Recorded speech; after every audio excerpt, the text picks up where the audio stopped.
নতুন একটা সকাল, নতুন একটা দিন। ঘড়ির কাঁটায় ভোর এখন ৫টা ২০ আর এপ্রিলে ২৩ তারিখ। Hello everyone, good morning. আমি বৃষ্টি। কেমন আছো সবাই?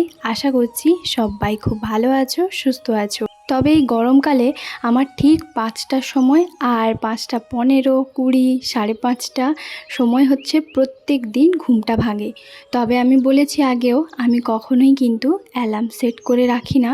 আমি আমার নিজের মতন করে ঘুম থেকে উঠে পড়ি, কারণ আমি জানি সকালবেলা ওঠার একটা মজাটাই আলাদা। সেটা তোমাদেরকে আজকে অবশ্যই শেয়ার করব। তবে জানো, একটা কথা সত্যি, আমার সঙ্গে অনেকেই হয়তো একমত হবে না যে ভোরবেলা উঠলে একটা আলাদাই রিফ্রেশ কাজ করে। কারণ যারা আমার মতন এইভাবে অনেকটা সকাল সকাল ঘুম থেকে ওঠো, তারা কিন্তু বিষয়টা জানবে। আর যারা অনেকটা দেরি করে ওঠে, তারা কিন্তু জানবে না কখনোই। যাই হোক, একটুখানি ফ্রেশ হয়ে হাতে মুখে জল নিয়ে চলে এসেছি এখন রান্নাঘরে। আর আসার সঙ্গে সঙ্গেই আমি প্রথমেই যেটা কাজ করি সেটা হচ্ছে ভালো করে কিচেনটাকে একবার পরিষ্কার করে নিই হালকা একটা ভিজে কাপড় দিয়ে। আগেকার যুগে ঠাকুমা দিদা ওরা কিন্তু বলতো যে বাসি রান্নাঘর কখনোই রাখতে নেই। বাসি রান্নাঘর যদি রাখা হয় তাহলে কিন্তু অনেক সংসারে অভাব অনটন আসে। তবে কথাটা কতটা সত্যি আমি সেটা জানি না। তবে হ্যাঁ, এটা আমরা কুসংস্কার বলতে পারি। আর যদি কুসংস্কার বলি তাহলে এই নিয়মটা আমরা সবাই পালন করব। কিন্তু একটা কথা ভেবে দেখো তো, যদি আমরা লজিক্যালি কথাটা ভাবি বা ধরি কথাটা, যে সকালবেলা থেকে যে পরিমাণ কাজের তাড়াটা থাকে, সন্ধ্যের পর থেকে কিন্তু রান্নাবান্না শেষে সারা রাত কিন্তু সে রান্নাঘরটা লাইট বন্ধ হয়ে পড়ে থাকে, তাই তো? কিন্তু দেখো তো, কত পোকা মাকড় টিকটিকি আরশোলা ঘুরে বেড়ায়। আর সেই খাবারগুলোই হচ্ছে আমরা যখন বানাই তখন ওখান থেকেই অনেকটা শরীর খারাপ করে। তাই আমরা সকালবেলা যদি একটুখানি নিজেদের মতন করে রান্নাঘরটাকে হালকা হাতে একটুখানি পরিষ্কার করে নিই, তাতে কিন্তু আমরা স্বাস্থ্যের দিক থেকে অনেকটা ভালো থাকি। কথাটা কে কিভাবে নেবে আমি সত্যিই জানি না। তবে হ্যাঁ, হাইজিন মেনটেন করা কিন্তু সবচেয়ে বেশি জরুরি। কুসংস্কার বা কি আমি অত কিছু জানি না।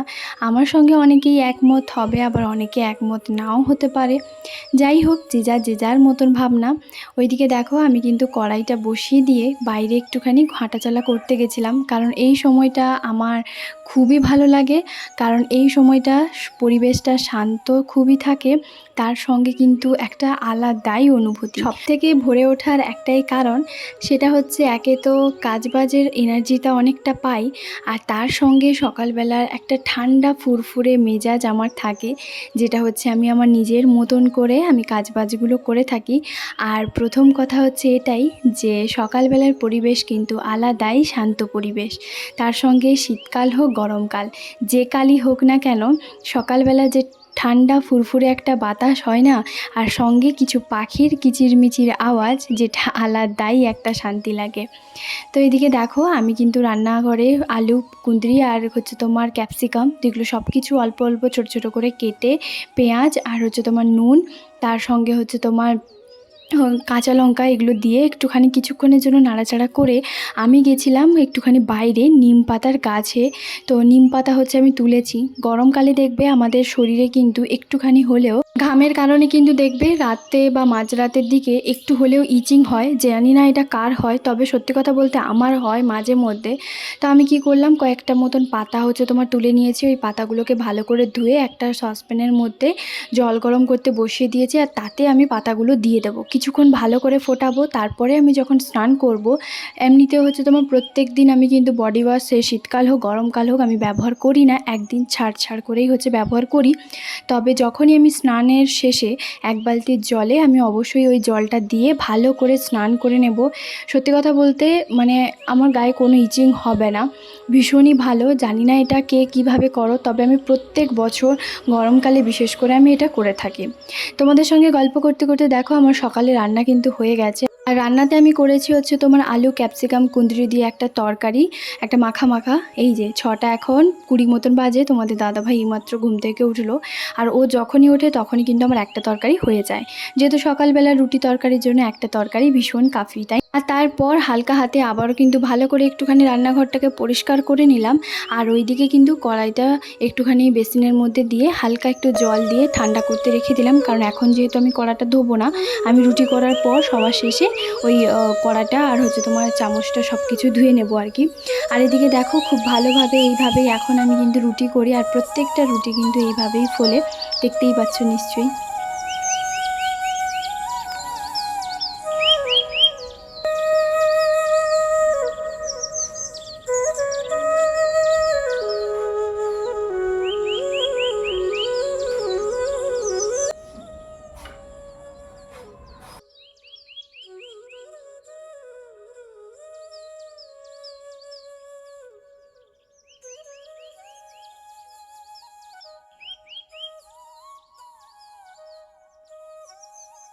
সত্যি বলতে সকালবেলা থেকে আমি ভোর ভোর উঠে এই যে রান্নাবান্নাগুলো করি, সে যে কোনো রান্না হোক না কেন, তোমরা দেখেছো প্রত্যেক দিনের রুটিনে কিন্তু আলাদা আলাদা থাকে, সেটা হচ্ছে আমি আমার মতন করে করি আর কি। আজকে কিন্তু আমার ঘরের লুকটাই পুরো চেঞ্জ হয়ে গেছে, যেটা তোমাদের দাদাভাই ময়ূর যে ডিজাইনটা, যে বেডশিটটা পছন্দ করেছিল, সেটাই কিন্তু আমি আগের দিন ভালো করে নিয়ে আসার পর একটু কমফর্ট দিয়ে ধুয়ে দিয়েছিলাম। যে কোনো অনলাইন হোক অফলাইন হোক আমি কিন্তু ধুয়ে তারপরেই ব্যবহার করি। আর এই যে দেখো বিছানাটা কিন্তু দারুণ লাগছে, তাই না? আর এদিকে তারপরে সংসারের সমস্ত কিছু কাজবাজ করেছি, তোমাদের দাদাভাই এর মাঝখানে ডিউটি বেরিয়ে গেছে 8টার সময়। আর তারপর আমিও স্নান ধান করেছি, পুজো পাঠ করেছি, সঙ্গে আমি চা বিস্কিট রুটি এগুলোই খেয়েছি, যেহেতু তরকারিটা সবটাই ওকে দিয়ে দিয়েছিলাম তার কারণে। আর এদিকে দেখো এক এক করে সমস্তটা তোমার ধুয়ে নিচ্ছি আর কি, কারণ সকালবেলা তোমার যেগুলো ধুয়েছিলাম সেগুলো তো আলাদা, তারপরে আবারও যখন আমি সকালবেলা রুটি তরকারি এগুলো যখন খেয়েছিলাম আর কি চান করার পর, তখন সেগুলো বাসনপত্র যে বেশ ভালোভাবে ছিল, তো সেগুলো কয়েকটা মতন এখন ভালো করে ধুয়ে তারপর দুপুরবেলা রান্না করতে যাব। তো আজকে বলতে পারো রান্নাবান্নার মধ্যে ডিমের ঝোলই করব। তো তার কারণে একটুখানি নুন আর অল্প একটুখানি সাদা তেল দিলাম, এতে কিন্তু ডিমের খোসা খুব ভালোভাবে সহজেই বেরিয়ে চলে আসে। আর সকালবেলা আমি 1 আঁটি মতন পালং শাক নিয়েছিলাম। পালং শাক আমি খুব একটা আগে খেতাম না, তবে হ্যাঁ নিজে বানাই আর নিজে খাই, আমার ভীষণ পছন্দের। কারণ আমি হয়তো কোনো একটা ব্লগে তোমাদেরকে বলেছি যে আমার মা কিন্তু পালং শাক খায় না, তবে এখন আমার ভালো লাগে। তো আমি আলু বেগুন একটুখানি কুঁদরি দিয়ে চচ্চড়ি মতন বানাবো। আর সত্যি বলতে আমার হাজব্যান্ড কিন্তু খাবার থালাতে একটু মতন যদি চচ্চড়ি থাকে না, ওর সত্যি আলাদাই একটা আনন্দ থাকে, ভীষণ পছন্দ করে। তো সেই সঙ্গে আমারও এখন ভালো লাগে, তবে হ্যাঁ আমার প্রত্যেক দিন যে দরকার অমনটা কিন্তু নয়।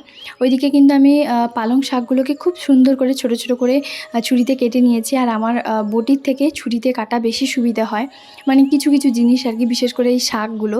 তো তারপরে এদিকে দেখো আজকে ভেবেছিলাম 4টে মতন ডিম করব, তারপর ভাবছি যে যেহেতু চচ্চড়ি হবে আর ডিমের ঝোলটাও হবে, তাহলে তোমার ওই 2টো ডিমই দিই, কারণ সকালবেলা তো ওকে ডিম সেদ্ধ দেই আর কি। তো এই যে দেখো 2টো মতন ডিম আর সঙ্গে কিন্তু একটা আলু দিয়েছিলাম। আলু খুব একটা খাওয়া আমি পছন্দ করি না, তবে তোমাদের দাদাভাই কিন্তু আলুটা দরকার, মানে ও আলুটা পছন্দ করে। তবে হ্যাঁ ও আগে যেভাবে এতটা আলু খেতে পছন্দ করতো, এখন আমি ওটাকে অনেকটা কমিয়েছি। তো একটা মতন বড় একটা আলু দিয়েছি, ওইটাকেও ওই ডিমের মধ্যে সেদ্ধ করতে বসিয়ে দিয়েছিলাম।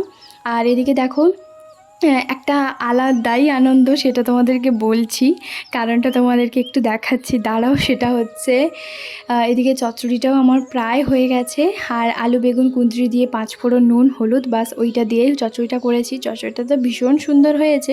সেই সঙ্গে আমি আলু আর তোমার ডিমটাকেও ভালো করে ভেজে নিয়েছি। তবে জানো একটা আর খেয়ালই ছিল না, ডিম ভাজার সময় অল্প একটুখানি যদি হলুদ দিতে হয়, আমার সেটা একদম আজকে মাথা থেকে বেরিয়ে গেছে।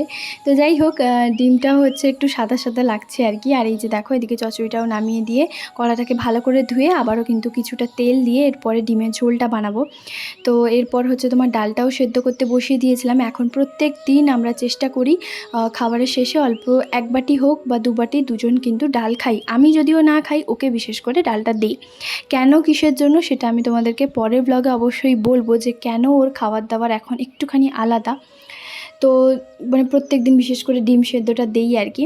তো সেটা বলছি, তার আগে দেখো এদিকে চালটাও ভালো করে ধুয়ে এখন তোমার দিয়ে দিলাম। রান্না করতে করতে কিছু ছোট ছোট টিপস যদি আমরা ফলো করি, দেখবে আমাদের রান্নাঘরে কিচেন কাউন্টারটা সবসময়ের জন্য পরিষ্কার থাকবে। সেটা যখনকার জিনিস ব্যবহার হলো তখন যদি সঙ্গে সঙ্গে আমরা সেটাকে ধুয়ে ভালো করে গুছিয়ে রেখে দিই, দেখবে একসঙ্গে এতগুলো বাসনপত্র জমা থাকে না। তো এমনিতে তো রান্না করতে যথেষ্ট পরিমাণে সময় লাগে, তার উপরে যদি আবার একসঙ্গে এতগুলো বাসনপত্র বেসিনের মধ্যে জমা হয়ে থাকে, সেগুলো প্রায় 1 ঘন্টা আধ ঘন্টার মতন আমাদেরকে দাঁড়িয়ে দাঁড়িয়ে ধুতে হয়। তাতে অনেকটা পরিমাণে কোমরের ব্যথা হয় আর অনেকটা কিন্তু কাজের অনীহাও লাগে। তো এই জন্য আমি সবসময়ের জন্য চেষ্টা করি একটা কাজ সঙ্গে সঙ্গে করার পর সঙ্গে সঙ্গে ধুয়ে সেটাকে যেই জায়গায় জিনিস রাখার সেটাতেই রেখে দিই। তো এদিকে দেখো আমি কিন্তু আজকে করব হচ্ছে তোমার ডিমের ঝোলটা আর কি। তো তার জন্যই হচ্ছে তোমার ডিমের ঝোলের জন্য হলুদ আর লঙ্কা গুঁড়োটা নিয়ে আসার পর অল্প একটুখানি হালকা একটা সুতির কাপড় দিয়ে ওটাকে কিন্তু মুছে দিই। এটা আমার মানে একটা অভ্যেস বলতে পারো। তাতে আলাদা করে সব কিছু আর ভালো করে ডিপ ক্লিন করে মোছার দরকার নেই, মাঝে মধ্যে এটা কিন্তু আমি করি। এদিকে আদা রসুন আর হচ্ছে তোমার পেঁয়াজ টমেটো মশলা কষানোর মতন এখন হচ্ছে সব কিছু ভালো করে কষিয়ে নেব। আর তারপর হালকা হাতে আরও যে অল্প একটুখানি তেল ছিটে যেগুলো ছিল আর কি, তেল ছড়িয়েছিল, তো সেগুলো একটুখানি সুন্দর করে গুছিয়ে নিচ্ছি। আর তার ফাঁকে কিন্তু আমি 1 বোতল জল প্রায় অর্ধেকের বেশি শেষ করে দিয়েছি।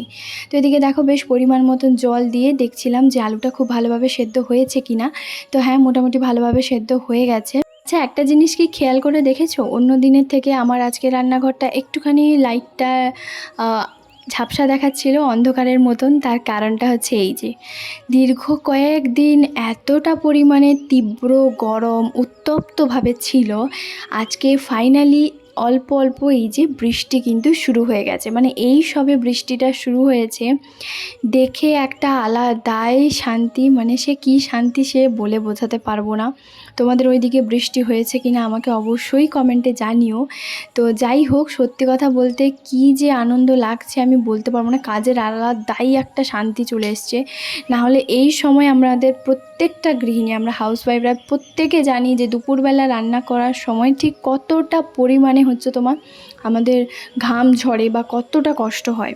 দেখো, যারা বাইরে কাজ করে আমাদের বাড়ির প্রত্যেকটা পুরুষ মানুষ, প্রত্যেকটা ছেলে, তারা তো অবশ্যই কষ্ট করে, তবে আমরা রান্নাঘরে যে পরিমাণও তাপটা নিই সেটা কিন্তু খুব কম নয়।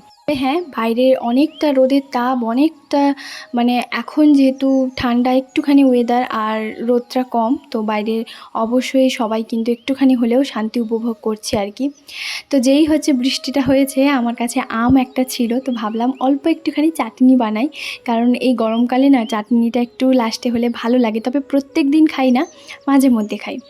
তো যাই হোক, এদিকে দেখো অল্প একটুখানি কাপের তেল ছিল আর কি, তো তেলটা দিলাম, যেহেতু চাটনি বানাতে তো খুব একটা তেল লাগবে না। আর এদিকে একটুখানি কালো সর্ষে দিলাম আর কি। আর তারপর হচ্ছে তোমার ওই আমগুলো কেটে রেখেছিলাম সেগুলো দিলাম।